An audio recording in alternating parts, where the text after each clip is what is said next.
Hey everybody, I'm Heather McManus from Collaborate to Win, and I'm here to give you some tips for how do you begin with so many different vendors?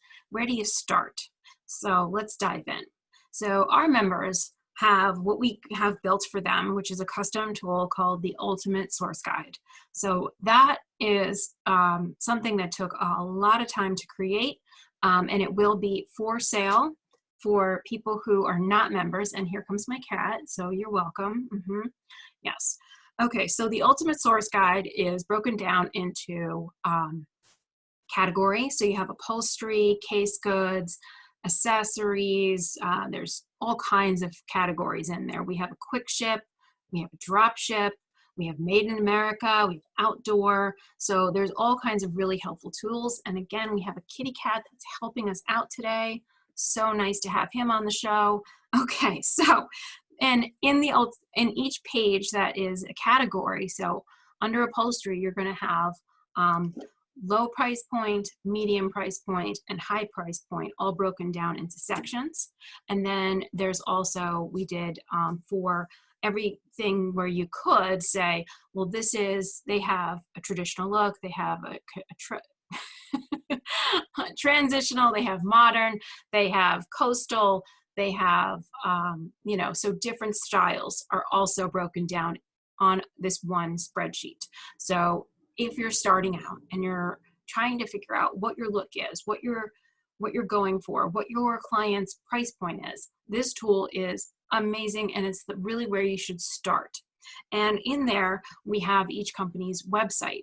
So you can click and scroll through their website and see if this is, in fact, something your clients would like.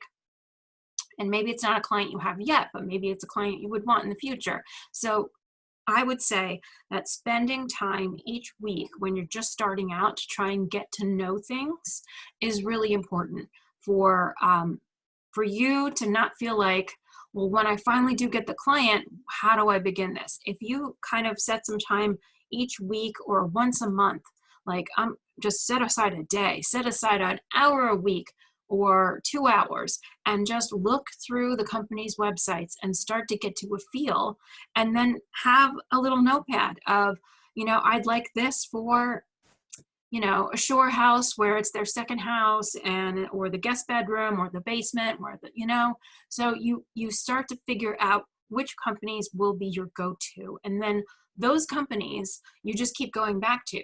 That doesn't mean you won't source from other places, because in Collaborate to Win, we have over 250 vendors. That's a ton.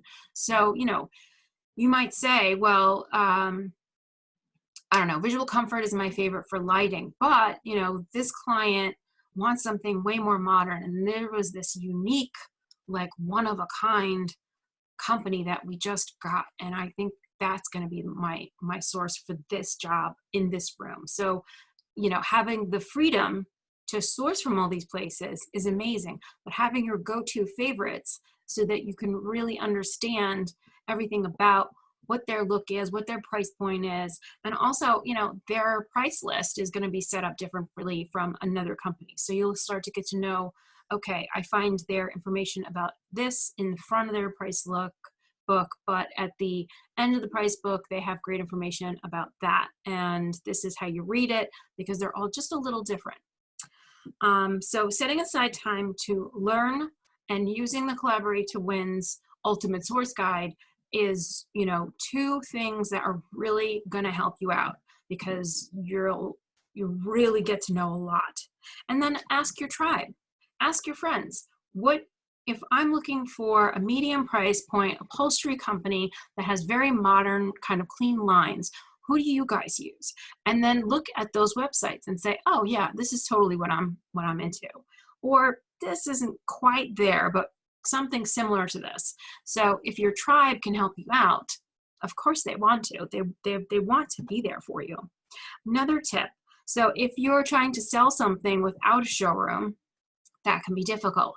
But you have your house that could be a showroom. So if you start to buy things for your own home with the accounts that you have as your favorites, then you can invite your client to come to see your living room or your kitchen or whatever, and have them to be able to sit on those things and touch those things and open those drawers and all of that stuff.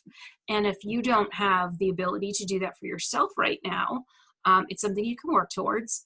And you can also maybe ask a past client to do that for you. So they could act as your showroom and say, you know, Jane Smith, you were such an amazing client, and now I'm working with John Smith, you know, your cousin. So can we bring him over to your house to sit on things? If it's family, they're going to have no problem. If it's a stranger, they might feel a little weird.